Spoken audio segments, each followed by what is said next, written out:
Congress party क्यों कह रही है कि 1 लाख रोजगार देगी?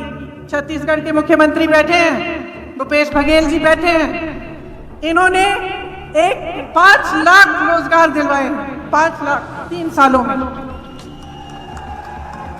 राजस्थान में कांग्रेस की सरकार है, 1,30,000 नौकरियां दिलवाई हैं। यहां पे हिमाचल में क्या स्थिति है मैं बताती हूं। 63,000 सरकारी पद खाली हैं 5 सालों से।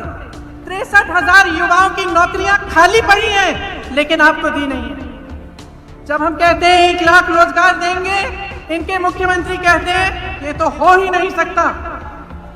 मगर मैं पूछना चाहती हूं, जब हिंदुस्तान की संपत्ति, जब भारत के पीएसयू अपने उद्योगपति मित्रों को बेचना चाहते हैं, तो वो संभव है, वो हो सकता है। नौजवानों को 1 लाख रोजगार नहीं मिल सकता, लेकिन पीएसयू बेच सकते हैं, वो हो सकता है। पुरानी पेंशन हम कहते हैं हम देंगे, किस आधार पर कह रहे हैं? इसलिए नहीं कह रहे हैं कि हम चुनाव के मंच पे खड़े हैं, हम इस आधार पर कह रहे हैं कि छत्तीसगढ़ में, राजस्थान में हमने किया है, हम दे रहे हैं पुरानी पेंशन। भाजपा वाले कहते हैं इसके लिए पैसे नहीं है। मैं उनसे पूछना चाहती हूं कि बड़े बड़े उद्योगपति मित्र हैं आपके, उनके लिए 20,000 30,000 करोड़ रुपए का कर्ज आप माफ करने के लिए तैयार हैं, उसके पैसे कहां से आए? 10 लाख करोड़ रुपए अपने बड़े बड़े उद्योगपति मित्रों के आपने कर्ज माफ कर दिए, उसके लिए आपके पास पैसे थे, लेकिन आपके पास उस कर्मचारी के लिए पेंशन के पैसे नहीं। वो कर्मचारी जो जब नौकरी लेता है तो यही सोच के लेता है कि बुढ़ापे में मेरी कोई सुरक्षा होगी, बुढ़ापे में मेरा कोई साथ होगा, थोड़ा पेंशन मिलेगा, उसके लिए आपके पास पैसे नहीं है। लेकिन बड़े बड़े उद्योगपतियों के नाम लीजिए, उनके लिए पैसे हैं, उनके कर्ज माफ हो रहे हैं। किसान फसल का दाम मांगता है, सेब के बागबानों के जो कि किसान हैं फसल का दाम मांगते हैं, वो दाम नहीं मिलता उनको।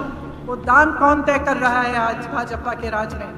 वो दाम उनके बड़े बड़े उद्योगपति मित्र तय कर रहे हैं, उनके लिए सब सुविधाएं हैं। वो मन चाहे दाम फसल का आपको बोल सकते हैं, लेकिन जो गरीब किसान है, जो लड़ रहा है, जो रोज सुबह से शाम तक मेहनत कर रहा है, उसकी कोई सुनवाई नहीं है। वो फसल का दाम मांगे, आप दे नहीं सकते। जनता महंगाई से मुक्ति मांगती है, आप कहते हैं कि लीजिए जीएसटी लीजिए और टैक्स लीजिए। यहां तक कि जो सेब के गत्ते हैं जिसमें सेब की पैकिंग होती है, आज उस पर भी जीएसटी बढ़ा दी। ये जवाब मिलता है आपको। 1 रैंक 1 पेंशन, ये तो नहीं हो सकता, मगर अग्निवीर स्कीम हो सकती है। अग्निवीर स्कीम हो सकती है जिससे सेना को ठेके पे दिया जा रहा है। आप अपने बेटों को सरहद में भेजेंगे ताकि 4 साल बाद वो आके किसी ऑफिस में कोई कर्मचारी की तरह काम करेंगे। क्या यह है आपके मन में कि आप सोचते हैं कि जाएंगे सरहद पे, देश की रखवाली करेंगे और पूरे जीवन फिर देश उनकी रखवाली भी करेगा? तो सोचिए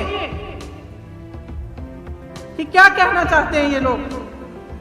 आपको ना रैंक पेंशन देना चाहते हैं, ना रोजगार देना चाहते हैं, ना महंगाई कम करना चाहते हैं, कुछ नहीं करना चाहते अपने लिए, आपके लिए, सिर्फ अपने लिए, अपने स्वार्थ के लिए ये खड़े हैं आपके सामने।